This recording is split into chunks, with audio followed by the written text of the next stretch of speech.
দীর্ঘ প্রায় 18 বছরের নির্বাসনের পর 25 ডিসেম্বর দেশে ফিরছেন বিএনপির ভারপ্রাপ্ত চেয়ারম্যান তারেক রহমান।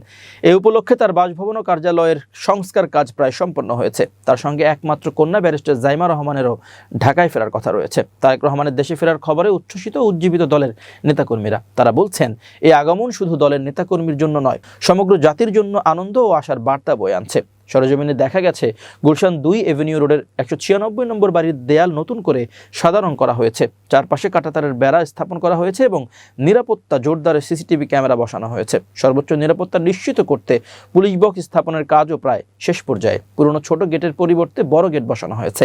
ভেতরের কিছু সংস্কার কাজ এখনো চলমান রয়েছে। তারেক রহমানের প্রবর্তনকে ঘিরে তার ভবিষ্যৎ আবাসস্থল ঘিরে চলেছে শেষ মুহূর্তের প্রস্তুতি।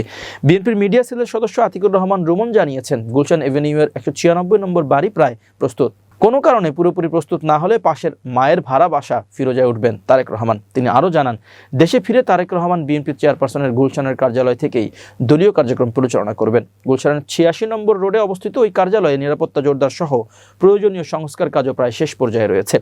25 ডিসেম্বর তারেক রহমান ঢাকায় ফেরার উপলক্ষে কোটি মানুষের উপস্থিতির সম্ভাবনা দেখছেন আতিকুর রহমান রুমন। তিনি জানান, ভারপ্রাপ্ত চেয়ারম্যানের স্ত্রী ডাক্তার জোবাইদা রহমান ইতোমধ্যে ঢাকায় আছেন। তাদের একমাত্র কন্যা সন্তান ব্যারিস্টার জাইমা রহমান বাবার সঙ্গে দেশে ফিরতে পারেন। এদিকে সচিবালয়ে স্বরাষ্ট্র উপদেষ্টা মোহাম্মদ জাহাঙ্গীর আলম চৌধুরী জানান, তারেক রহমানের নিরাপত্তা নিয়ে কোনো শঙ্কা নেই, সব ধরনের ব্যবস্থা নেবে সরকার। সূত্র বলছে, লন্ডন সময় 24 ডিসেম্বর সন্ধ্যা 6টা 20 মিনিটে বাংলাদেশের বিমানের ফ্লাইটে ঢাকার উদ্দেশ্যে রওনা দেবেন তারেক রহমান।